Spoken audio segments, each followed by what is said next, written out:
Hello friends, आज फिर से आप लोगों का इस स्मार्ट सीटेड यूट्यूब चैनल में स्वागत है। तो आज बहुत दिनों के बाद इस चैनल पर आपको एक वीडियो देखने को मिलेगा और यह वीडियो आपके बीपीएससी तैयारी के लिए एक छोटा सा वीडियो, केवल अपडेट होने के लिए 20-22 क्वेश्चन को लेके हम आए हैं। इसलिए कि अब इस चैनल से जितने भी जुड़े हुए लोग होंगे सारे लोग अपडेट हो जाएं, ताकि अब इस चैनल पर प्रत्येक दिन आपको एक एक वीडियो का क्लास दिया जाएगा और आप लोग इसका फायदा उठा सकेंगे। तो मेरे भाई, सबसे पहले जो व्यक्ति नए हैं, यदि आपको लगेगा कि इस चैनल से जुड़े रहे कुछ फायदा होगा, तो मेरे भाई इस चैनल को सब्सक्राइब करें, लाइक करें और मेरे लिए अपने दोस्तों में शेयर एक बार अवश्य करें। तो आते हैं मुद्दा की बातों पर। मेरे दोस्त, सबसे पहला क्वेश्चन आज केवल अपडेट होने के लिए जो क्वेश्चन कुछ लाया गया है, उसमें से पहला क्वेश्चन कहता है एक चुंबक के ध्रुव। तो मेरे दोस्त, हम जानते हैं कि चुंबक में दो ध्रुव होता है। कितना ध्रुव होता है? दो। और यदि हम इसको अलग करते हैं, काटते हैं, तो फिर अलग अलग चुंबक के दो ध्रुव बनते हैं। तो इसके ध्रुव को कभी भी आप अलग नहीं कर सकते हो। तो कह रहा है कि इसके ध्रुव को अलग नहीं किया जा सकता। एकदम सही है। अलग किया जा सकता? कदापि नहीं। अलग अलग प्रयोग में लाए जा सकते? कदापि नहीं। इसका आंसर मेरे दोस्त विकल्प नंबर ए आपका आंसर होगा। ठीक है, आगे क्वेश्चन की बात करते हैं। मेरे भाई कहता है निर्वात को माना जाता है। तो हम सब लोग जानते हैं कि चूसक की कहानी निर्वात से होती है और इसी चूसक का प्रयोग जो किया गया था, जर्मन के एक वैज्ञानिक थे और उनका नाम था ओटो वान गेरिक। क्या नाम था बाबू? ओटो वान गोरिक लिखा था। क्या लिखा था? ओटो वान गोरिक। और इन्होंने क्या किए थे कि दो अर्धगोले लिए थे। कितना अर्धगोला लिया था मेरे भाई? तो दो अर्धगोले को इन्होंने लिया था। ठीक है, दो अर्धगोले को लिया था और दोनों अर्धगोले में क्या किए थे? निर्वात इन्होंने पैदा कर दिया था और दोनों अर्धगोले को जोड़ दिया था।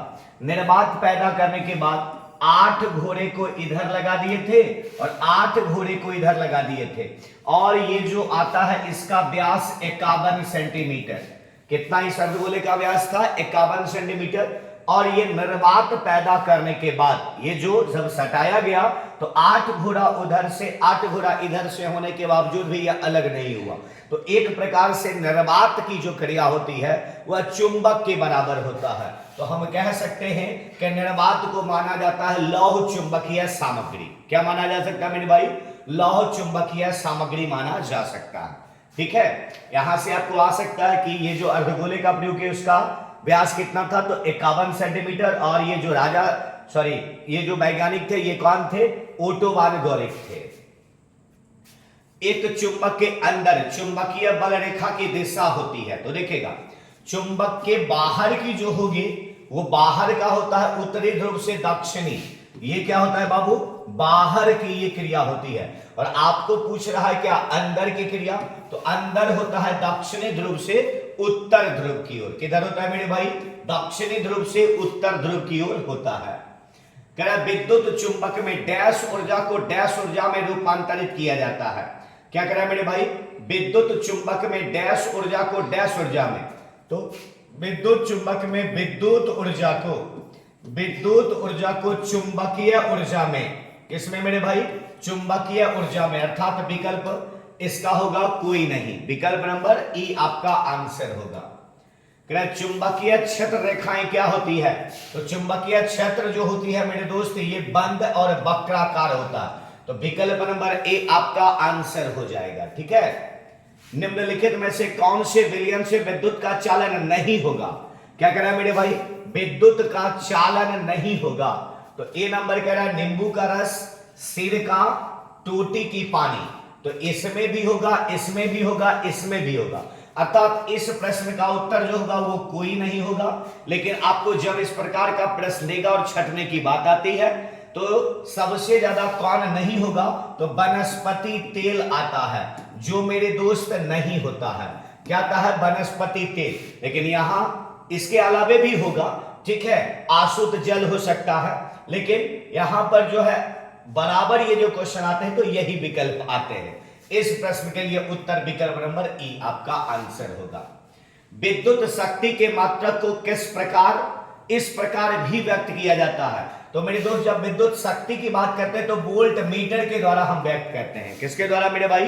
तो वोल्ट मीटर के द्वारा हम लोग व्यक्त करते हैं। ठीक है, कह रहा है कि अगर किसी चालक का प्रतिरोध आधा कर दिया जाए तो जब मेरे दोस्त प्रतिरोध आधा कीजिएगा तो इसका उष्मीय प्रभाव भी क्या हो जाएगा, तो इसका उष्मीय प्रभाव भी मेरे भाई आधा हो जाएगा। क्या हो जाएगा मेरे भाई? उष्मीय प्रभाव भी आधा हो जाएगा। ठीक है, आगे की बात कहते हैं, कह रहा है विद्युत प्रवाह के अंतरराष्ट्रीय मानक इकाई क्या होती है। क्या कह रहा है मेरे भाई? विद्युत प्रवाह के अंतरराष्ट्रीय मानक इकाई जो होती है वो एम्पियर होता है। क्या होता है? एम्पियर। आपको क्लास में, ऑफलाइन क्लास जो आते होंगे, सारा का सारा फिजिक्स आपको करवाया गया और प्रत्येक का आपको क्वेश्चन टेलीग्राम पर तो हो ही रहा है। क्लास में भी आप लोग को 4-5 पीडीएफ मिल चुका है और अब इसका पीडीएफ चैप्टर बाय चैप्टर आपको मिलेगा और सारा एकदम यूनिक क्वेश्चन होगा इस बार। ठीक है, जो भी लोग नए होंगे, जुड़ना चाहते हैं, यदि आप यहाँ के व्हाट्सएप ग्रुप में नहीं है तो आप जरूर टेलीग्राम में ज्वाइन कर जाइए। जो लोग नए होंगे आज ही टेलीग्राम ऐप को इंस्टॉल कीजिए, उसमें सर्च कीजिए स्मार्ट सीटेट। एक 2 ग्रुप मिलेगा, एक मिलेगा स्मार्ट सीटेट क्लास और एक मिलेगा smart CTET BPSC TRE group. तो आपको बीपीएससी में ज्वाइन करना है और सीटेट वाले लोग यदि देख रहे होंगे तो वो सीटेट में ज्वाइन कर रहे होंगे। ठीक है, चलिए देखिएगा, तो वहां भी आपको कुछ पीडीएफ मिल जाएगा। आगे देखिएगा, लेंस की क्षमता का एसआई मात्रक क्या होता है मेरे भाई? तो लेंस की क्षमता का मात्रक होता है डायोप्टर। क्या होता है मेरे भाई? लेंस की क्षमता का डायोप्टर होता है। आगे देखिएगा, आकाश नीला क्यों दिखाई देता है? तो आकाश नीला जो दिखाई देता है वो प्रकीर्णन के कारण। तो तरंगदैर्घ्य क्या होगा भाई? तो तरंगदैर्घ्य निम्न होगा। क्या होगा? आकाश नीला जो दिखाई देता है तरंगदैर्घ्य निम्न होगा और प्रकाश के प्रकीर्णन के कारण, अर्थात विकल्प नंबर बी हम लोगों का आंसर हो जाएगा। ठीक है, आगे की बात करते हैं। एक सामान्य नेत्र के लेंस की नाभिक की दूरी क्या होती है? नाभिक की दूरी जो होती है वो 2 सेंटीमीटर। अब ये मत समझ लेना कि देखने की क्षमता जो 25 सेंटीमीटर, एकदम ये नहीं देख लेना। ठीक है, इसका आंसर क्या हो जाएगा? 2 सेंटीमीटर आपका आंसर। डैश को एक अपसारी दर्पण भी कहा जाता है। तो अपसारी उत्तल दर्पण को कहा जाता है, क्योंकि यह अपने ऊपर पड़ने वाले प्रकाश की किरणों को क्या कहते हैं? अपसरित कर देते हैं। क्या कर देते हैं? अपसरित कर देते हैं। आगे देखिएगा, किसी माध्यम में प्रकाश किरणों के झुकाव को क्या कहा जाता है? तो माध्यम में प्रकाश किरणों के झुकाव को अपवर्तन कहते हैं। क्या कहते हैं मेरे भाई? अपवर्तन कहते हैं। हवा में ध्वनि तरंगे क्या होती है? क्या कह रहा है मेरे भाई? हवा में ध्वनि तरंगे जो होती है अनुदैर्घ्य तरंग होती है। इसी अनुदैर्घ्य तरंग को मेरे दोस्त क्या कहते हैं? तो अनुदैर्घ्य तरंग ही यांत्रिक होता है। अब पूछा जाएगा कि मेरे भाई तरंग कितने प्रकार का होता है? तो तरंग जो होता है मेरे दोस्त, तो तरंग होता है 2 प्रकार का। एक होता है मेरे भाई यांत्रिक तरंग। क्या होता है? एक यांत्रिक तरंग और एक होता है विद्युत चुंबकीय तरंग। क्या होता है मेरे भाई? विद्युत चुंबकीय। यांत्रिक तरंग होता है 2 प्रकार का, एक को कहते हैं मेरे भाई अनुदैर्घ्य तरंग और एक को कहते हैं अनुप्रास्थ तरंग। और विद्युत चुंबकीय तरंग होता है 8 प्रकार का। कितने प्रकार का? 8 प्रकार का। ठीक है, तो यहां पर आ जाएगा अनुदैर्घ्य और यदि विकल्प में विद्युत यांत्रिक होगा तो यांत्रिक भी आपका आंसर हो जाएगा। मनुष्य के लिए ध्वनि की श्रव्य सीमा लगभग क्या होती है? तो श्रव्य सीमा होता है परास 20 हर्ट्ज से 20,000 हर्ट्ज तक। 20 हर्ट्ज से 2000 गलत, सी नंबर होगा। कितना होगा? सी। 20 हर्ट्ज से 20,000 हर्ट्ज, विकल्प नंबर सी आपका आंसर। ध्वनि के पिच, पिच किसको कहते हैं मेरे दोस्त? तो इसको कहते हैं तारत्व। क्या कहते हैं? तारत्व। तो तारत्व किस चीज पर निर्भर करता है? तो आवृत्ति पर। तो आवृत्ति तो है विकल्प में नहीं, इसलिए आवृत्ति हम लोग लिख लेते हैं और इसका आंसर हो जाएगा विकल्प नंबर ई, कोई नहीं। मनुष्य के बहुत ऊंची ध्वनि सहन नहीं कर सकता, या उच्चतम ध्वनि स्तर क्या है जो मनुष्य को सहन कर सकता है? अब देखिएगा, 80 डेसिबल जो होता है ये औसत फैक्ट्री का होता है। किसका होता है मेरे भाई? औसत फैक्ट्री का होता है। और इससे ऊपर की ध्वनि को शोर कहते हैं, अर्थात इससे ऊपर की ध्वनि को मानव कान सुन नहीं सकता है। आगे देखते हैं ध्वनि की तीव्रता किससे मापी जाती है? तो ध्वनि की तीव्रता जो मापी जाती है मेरे दोस्त, डेसिबल से मापा जाता है। किससे मापा जाता है? डेसिबल से। विकल्प नंबर सी आपका आंसर। किसी द्रव के वाष्पन की दर किस पर निर्भर करती है? द्रव का जो वाष्पन होगा क्षेत्रफल पर भी करेगा, तापमान पर भी करेगा, चारों ओर वायु के ताप पर और क्षेत्रफल पर, अर्थात विकल्प नंबर डी हम लोगों का आंसर हो जाएगा। क्या हो जाएगा मेरे भाई? डी नंबर हम लोगों का आंसर होगा। कह रहा है रुद्धोष्म परिवर्तन, ये उष्मा में कोई परिवर्तन नहीं करता, अर्थात अपरिवर्तित होता है, न बाहर को अंदर न अंदर वाले को बाहर आने की बात करता। तो इसका उत्तर क्या देगा? उष्मा अपरिवर्तित रहता। मिट्टी के घड़े में पानी ठंडा होना निर्भर करता। देखो इसमें दो क्वेश्चन आता, एक तो कहेगा मिट्टी के घड़े का पानी ठंडा क्यों होता, जब क्यों होता तब उसका उत्तर होगा वाष्पन। क्या होगा? वाष्पन। यहां कह रहा है ठंडा होने निर्भर किस पर करता, तो ताप पर भी करता, वायुमंडलीय आर्द्रता पर भी करता और वायु पर भी करता, अर्थात विकल्प नंबर डी आपका आंसर। एक से अधिक हो जाएगा। थर्मामीटर में आमतौर पर पारा का प्रयोग किया जाता है, ऐसा क्यों? तो पारा का जो चालकता होता है वह अति उच्च होता है। क्या होता है मेरे भाई? उच्च होता है। तो विकल्प नंबर आपका सी आंसर हो जाएगा। ठीक है, तो आज हम लोग इसी में से देख रहे हैं क्वेश्चन नंबर 24।